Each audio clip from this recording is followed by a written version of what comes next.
What up guys, in this video I'm going to be redoing my 2020 NBA award predictions because some of my opinions on the awards have changed.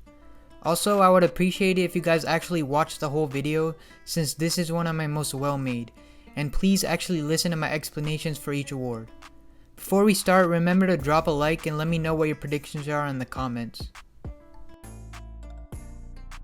Starting off with Rookie of the Year, this one is between Ja Morant and Zion, and it obviously has to go to Ja. Morant averaged 18 and 7 for a Grizzlies team that shocked everyone. Ja took a team that was projected to win 26 games into a position to make the playoffs in what was expected to be a rebuilding season. Ja is also extremely skilled and athletic, making him a walking highlight.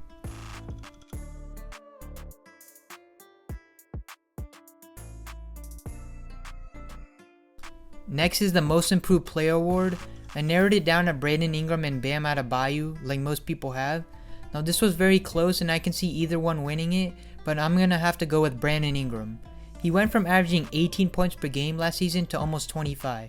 He improved tremendously in his 3-point shooting, free throw shooting, rebounds, and playmaking, and has also become an all-star player. Now for Coach of the Year, I changed my opinion. This one clearly has to go to Nick Nurse.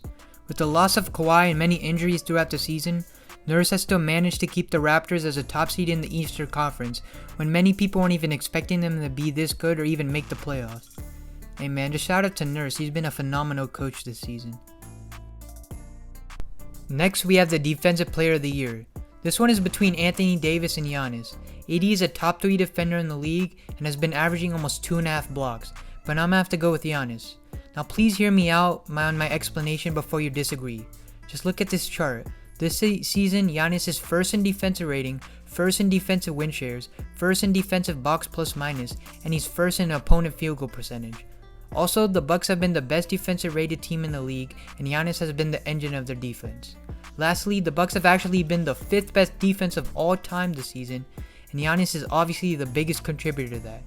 Giannis can guard positions 1 through 5 effectively and is an elite perimeter and interior defender. Just take a look at these defensive highlights. Therefore, the advanced numbers and highlights just show how great Giannis has been on the defensive end this year, and he's elevated the Bucks, making them an all-time great defense. 2 minutes remaining, third quarter. Pass down, Siakam. Giannis says, "Edge in from the free throw line." Russell down to the ground, off the ball on the weak side. Chris Paul involved in that. Chris Paul, Giannis takes it over.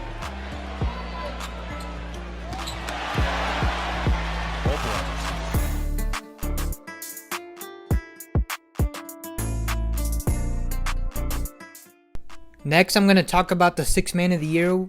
This one is between Montrezl Harrell and Dennis Schroeder, and it has to be Schroeder. He averaged almost 20 points a game with 2 other really good guards on the team, and he was a huge contributor to the Thunder getting the 5th seed in the West, and no one was expecting the Thunder to even make the playoffs or be that good. Now finally, we got the Most Invaluable Player Award. This is between LeBron and Giannis. LeBron has been amazing this season, but this one clearly goes to Giannis. Honestly, I think Giannis should win it unanimously, but the fans and media aren't going to let that happen. Now listen to my explanation.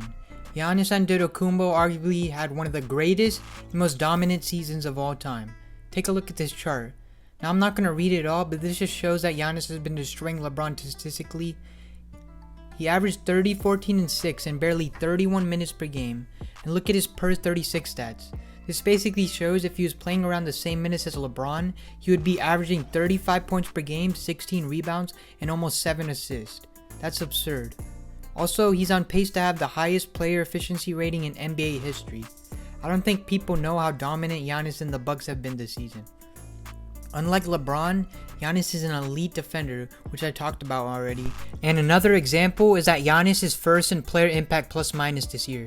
So this stat pretty much shows that he's been the most impactful player, which basically means the most valuable player. And don't forget that the Bucks were on pace to win 70 games before Giannis got injured, and I think they could have been really close to it. Lastly, now for LeBron, obviously he's having an amazing season for a 35-year-old, but since when has the MVP award had anything to do with age? I get it's impressive, but at the end of the day, it should really have nothing to do with the award. And that's the only argument LeBron's fans really have. Anyways guys, this is why Giannis should clearly win MVP. Hey man, that's gonna be the end of the video. I hope some of my explanations made sense and can change some of your opinions. Also, let me know what your predictions are and if you agree or disagree, and drop some more video ideas in the comments.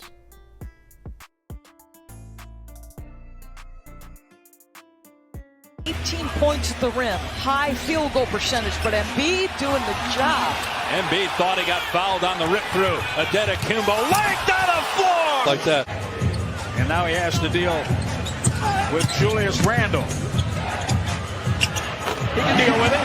Wow. Didn't stay down. Giannis for three. Giannis.